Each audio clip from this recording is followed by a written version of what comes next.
Subscribe करें हमारा YouTube channel और यदि सब्सक्राइब कर लिया है तो नए वीडियो के नोटिफिकेशन मोबाइल में प्राप्त करने के लिए बेल आइकन दबाएं।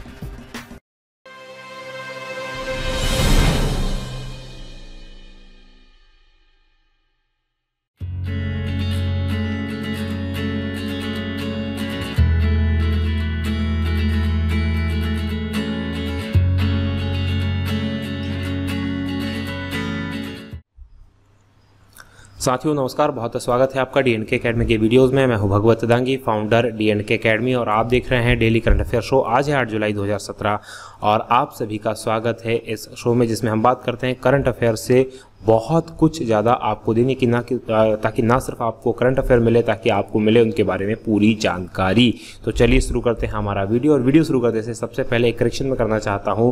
7 जुलाई के एपिसोड में GST के बारे में एक जानकारी आपको गलत दे दी गई थी। GST को उसमें बताया गया था कि 112वां संविधान संशोधन हुआ था, जिसको GST लागू करने के लिए बिल्कुल ये जानकारी गलत दे दी गई थी। ये 112वां की जगह 122वां संविधान संशोधन था और इसको आप सुधार कर लें, ये ध्यान रखें। 122वां संविधान संशोधन GST के लिए किया गया था। और इसके बाद मैं उन सब लोगों का बहुत धन्यवाद देना चाहता हूं जिन्होंने कमेंट करके मुझे ये बताया कि सर ये गलती हुई है, और मैं इस गलती को स्वीकारता हूं और आप सभी लोगों से इस चीज़ के लिए माफ़ी भी मांगता हूं। और फिर धन्यवाद देता हूं आपने मुझे इस गलती के बारे में बताया ताकि मैं इसको करेक्शन कर सकूं। तो बहुत बहुत धन्यवाद आपका। चलिए आज की खबर देखते हैं। पहली खबर है कि हाल ही में किस देश ने 2040 तक पेट्रोल और डीजल कारों पर प्रतिबंध लगाने की घोषणा कर दी। यानी कि उस देश ने घोषणा कर दी है कि वो पेट्रोल डीजल कार पूरी तरह से अपने देश में बंद कर देंगे, और ऐसा करने वाला देश बन गया है फ्रांस।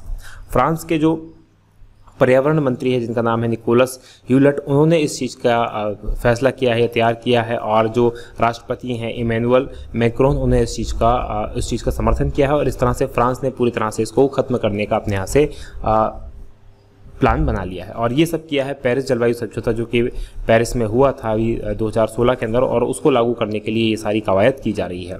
वहीं फ्रांस ने 2050 तक अपने आप को पूरी तरह से, ध्यान दीजिएगा, पूरी तरह से कार्बन मुक्त करने का भी प्लान बनाया है कि कोई भी कार्बन उत्सर्जन फ्रांस अपने यहाँ नहीं करेगा 2050 तक। देखिए कार्बन उत्सर्जन क्या होता है कि पेट्रोल की जो कारखाने होते हैं, कारखानों में बिजली का यूज़ होता है, पेट्रोलियम पदार्थों का यूज़ होता है, और विभिन्न प्रकार की जो व्यावसायिक इकाइयाँ होती है उनके अंदर क्या होता है, प्रदूषण जो फैलता है, उससे कार्बन डाइऑक्साइड जो निकलती है। तो उन सारी गतिविधियों को बंद करके या फिर उनको सोलर एनर्जी से उनको चेंज करके, वो सारी चीज़ें करके वो पूरी तरह से कार्बन मुक्त होना चाहते हैं। तो और ये पूरी दुनिया के लिए बहुत ही अच्छा फैसला है जो फ्रांस ने लिया है। उससे आने वाले दूसरे जो देश हैं, क्योंकि फ्रांस एक विकसित देश है, तो दूसरे देशों को मोटिवेशन मिलेगा और वो ऐसा ही करेंगे। हम आशा करते हैं कि दुनिया और अच्छी रहने लायक बने और ये जो प्रदूषण है ये कम होगा। इसके अलावा अगर हम बात करें नीदरलैंड की, तो नीदरलैंड ने भी ऐसा ही एक फैसला लिया है। 2050 तक उनका मानना है कि 2025 तक वो हैं अपने यहाँ से जो डीजल पेट्रोल कारों को प्रतिबंधित करने का उनका प्लान चल रहा है। तो चलिए फ्रांस की अगर हम बात कर लें तो फ्रांस जो है यूरोपियन कंट्री है। फ्रांस के पश्चिम में आप देखेंगे तो अटलांटिक सागर है, जबकि दूसरी तरफ देखेंगे तो मेडिटेरियन सी है। वहीं इटली, स्विट्ज़रलैंड, यहाँ पर देखिएगा लग्जमबर्ग, जर्मनी, बेल्जियम और यूनाइटेड किंगडम, यहाँ बीच में इंग्लिश चैनल है। देखिए फ्रांस के और यूनाइटेड किंगडम के बीच में इंग्लिश चैनल है, यानी कि वो वाटर बॉडी है। आपने सुना होगा फलाने ने इंग्लिश चैनल तैरकर पार किया, तो ये इंग्लिश चैनल, ये वाटर बॉडी है। और इस तरफ है स्पेन। तो फ्रांस इनके बीच में स्थित है। देखिए अभी हमने प्रयास ये किया है थोड़ा सा और इन चीज़ों को विस्तार से हम बताएं, ताकि जो ना सिर्फ आपको जीके का ज्ञान मिल सके, ताकि और आपको मैप्स के बेस पे अगर कोई देश का नाम आता है तो उसके बारे में हम आपको डिटेल लेने की कोशिश करेंगे। चलिए फ्रांस की राजधानी की बात कर लें तो पेरिस जो है फ्रांस की राजधानी है। आपसे निवेदन है कि आप हमें जरूर बताएं कमेंट करके कि आपको ये बदलाव कैसा लग रहा है। चलिए इंग्लैंड की बात करें तो इंग्लैंड के बारे में आपको पहले बता चुका हूं। इंग्लैंड जो है यूके यानी कि यूनाइटेड किंगडम का एक राज्य जैसा है, जो कि पूर्णतः स्वायत्त है। उसके अंदर 4 राज्य शामिल हैं। पहला है इंग्लैंड, जो ग्रीन कलर का आप देख रहे हैं, दूसरा स्कॉटलैंड, तीसरा नॉर्दर्न आयरलैंड और चौथा वेल्स। और ये चारों मिलकर यूके बनाते हैं, और ये 3 मिलकर स्कॉटलैंड, वेल्स और इंग्लैंड मिलकर बनाते हैं ब्रिटेन या ग्रेट ब्रिटेन का निर्माण करते हैं। और उसमें अगर ग्रेट ब्रिटेन में नॉर्दर्न आयरलैंड मिला दिया जाए, उत्तरी आयरलैंड मिला दिया जाए, तो यूके बन जाता है, जिसकी राजधानी लंदन है। चलिए अगले देश की बात कर लेते हैं। तो अगला देश है स्वीडन। स्वीडन की राजधानी की हम बात करें तो स्वीडन की राजधानी जो है स्टॉकहोम जो है स्वीडन की, यहाँ पर आप देख सकते हैं स्टॉकहोम जो है उसकी राजधानी है। स्वीडन की बगल में नॉर्वे है। इस तरफ आप देखेंगे तो फिनलैंड है।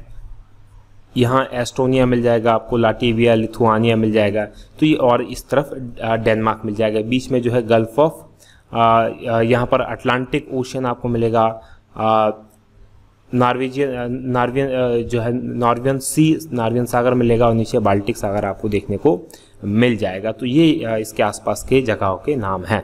वहीं जर्मनी की हम बात करें तो जर्मनी की राजधानी बर्लिन है, और जर्मनी के आसपास देशों की बात करें तो पोलैंड जर्मनी के पास में है, चेक गणराज्य जर्मनी के पास में है, ऑस्ट्रिया है जर्मनी के पास में, नीदरलैंड जो है जर्मनी के पास में है, बेल्जियम है, लग्जमबर्ग है, और ये यहाँ पर फ्रांस आ जाता है।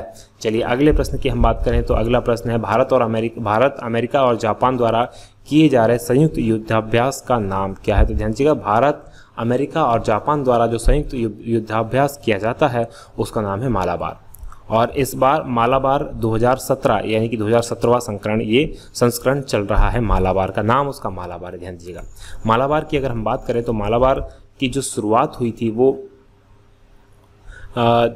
1992 में इसकी शुरुआत हो गई थी। 1992 में इसमें शामिल कौन कौन थे? अमेरिका और भारत इसमें शामिल थे, लेकिन जापान इसमें शामिल हो गया 2015 से।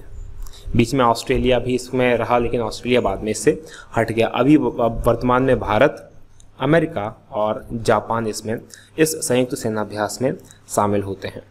और ये जो सेनाभ्यास है ये चल रहा है बंगाल की खाड़ी में। 7 जुलाई से लेकर 17 जुलाई तक ये सेनाभ्यास चलेगा।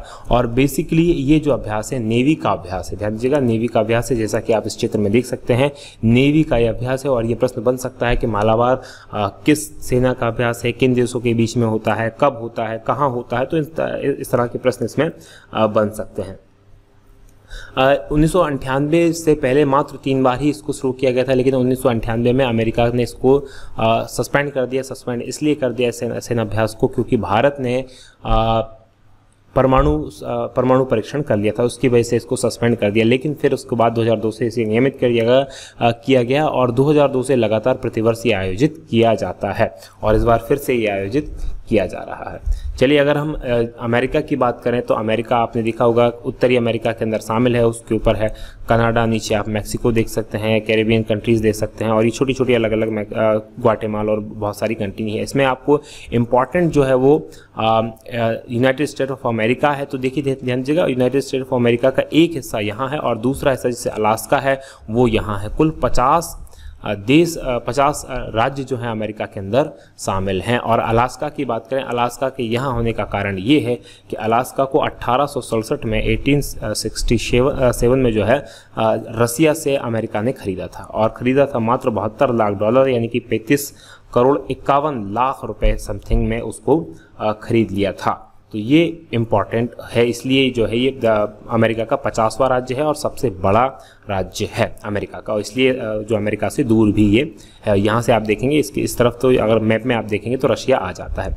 वहीं बात करें हम जापान की, तो जापान जो है एशियन कंट्री है, जिसकी राजधानी की बात करें तो टोक्यो है, और ये एक द्वीपीय देश है। चारों तरफ से आप देखेंगे तो समुद्र है, इसमें नीचे देखेंगे तो आप पैसिफिक यानी कि पैसिफिक ओशियन यानी कि प्रशांत महासागर है, इधर ईस्ट चाइना सी है यानी कि पूर्वी चीन सागर है, और यहाँ पर सी ऑफ जापान, जापान का सागर है, और ये पूरी तरह से यहाँ से लेकर तो ये यहाँ तक फैला हुआ। इधर साउथ कोरिया देखने को मिल जाएगा आपको, नॉर्थ कोरिया मिल जाएगा, रशिया मिल जाएगा, और रशिया के पीछे क्या है, चाइना आप देख सकते हैं। चलिए अगले प्रश्न की हम बात करें, किस निम्न में से किसे यूनान में भारत की राजदूत के रूप में नियुक्त किया गया है? तो वो लेडी जिनको भारत की राजदूत यानी एम्बेसडर बनाया गया है यूनान यानी कि ग्रीस के अंदर, वो है शम्मा जेन। शम्मा जेन की बात करें तो इससे पहले तो शम्मा जेन पनामा, कोस्टारिका और निकारागुआ जो कि लैटिन अमेरिकी देश हैं यानी कि दक्षिण अमेरिका के देश है, वहाँ पर भारत को रिप्रेजेंट कर रही थी, भारत की राजदूत थी, और अब उन्हें बना दिया गया है यूनान की राजदूत, और यहाँ पर आप उनके चित्र फोटो देख सकते हैं। वहीं यूनान या ग्रीस की बात करें तो एथेंस जो है ग्रीस की राजधानी है, और ये वही जगह है जहाँ का सिकंदर हुआ करता था, ध्यान दीजिएगा सिकंदर। और ये जैसे कि आप देख सकते हैं कि बहुत ही कटी फटी जो तट रेखा वाला देश है, छोटे छोटे बहुत सारे द्वीप इसके अंदर आप देख सकते हैं, तो ये इम्पॉर्टेंट है। और अभी थोड़े दिन पहले ही ये पूरी तरह से दिवालिया हो चुका है, आपने लगभग साल भर पहले इसके बारे में सुना होगा, पूरी तरह से दिवालिया ये देश हो गया था। और सबसे पहली बार 1896 के अंदर यहाँ पर ओलंपिक खेलों का आयोजन भी किया गया था एथेंस, जो कि राजधानी है ग्रीस की।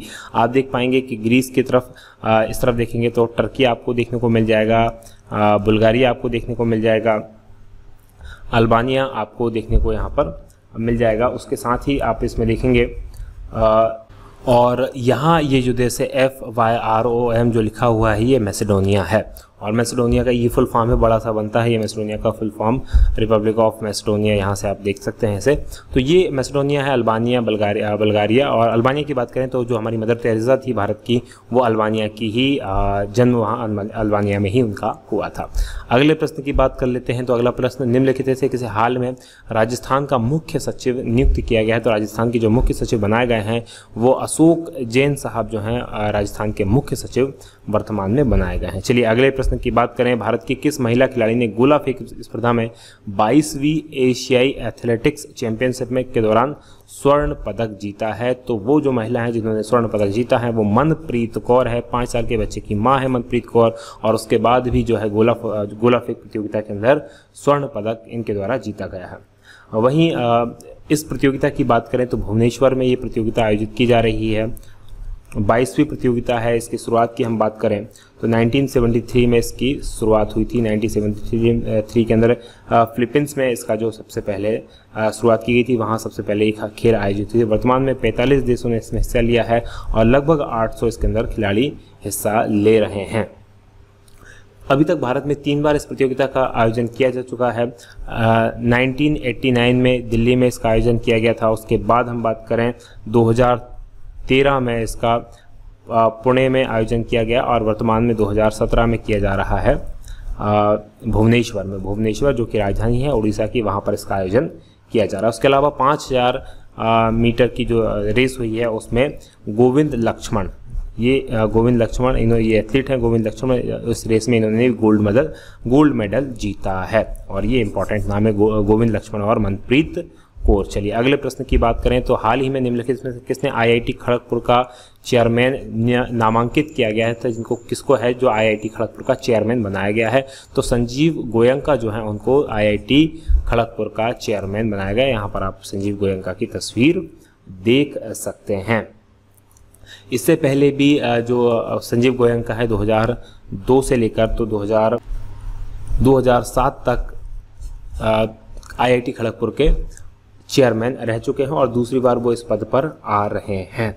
IIT खड़गपुर की बात करें तो 1959 यानी 1951 में इसकी स्थापना की गई थी, और खड़गपुर जो है पश्चिम बंगाल में है। चलिए अगले प्रश्न की हम बात करें तो अगला प्रश्न है, बिहार में आनंद कुमार द्वारा चलाया जा रहे सुपर 30 प्रोग्राम की तर्ज पर भारत की किस राज्य सरकार ने सुपर 30 कार्यक्रम आरंभ किया है? तो बिहार के आनंद कुमार द्वारा जो सुपर 30 कार्यक्रम चलाया जा रहा है उसी की तर्ज पर ये आयोजित किया जा रहा है उत्तराखंड सरकार के द्वारा। उत्तराखंड, देखिए बिहार के अगर हम आनंद कुमार की बात करें तो ये मैथमेटिशियन है, और इस जो सुपर 30 कार्यक्रम है इसमें ये 30 ऐसे गरीब बच्चों का चयन करते हैं जो कि पिछड़े क्षेत्र से होते हैं, जो आर्थिक रूप से कमज़ोर होते हैं और जो प्रतिभाशाली होते हैं, पढ़ना चाहते हैं, और उनको ये पूरी तरह से खाने का, रहने का पूरी तरह से निःशुल्क ये शिक्षा वहाँ उपलब्ध करवाते हैं।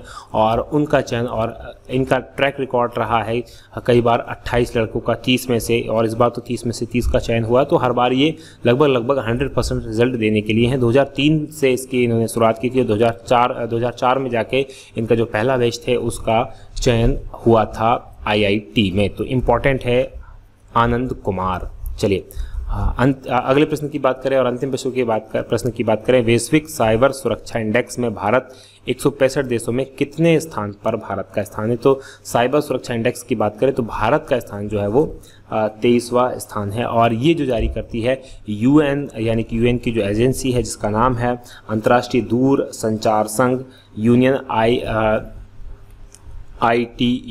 ITU इसे जारी करता है। और ITU की स्थापना की बात करें तो 17 मई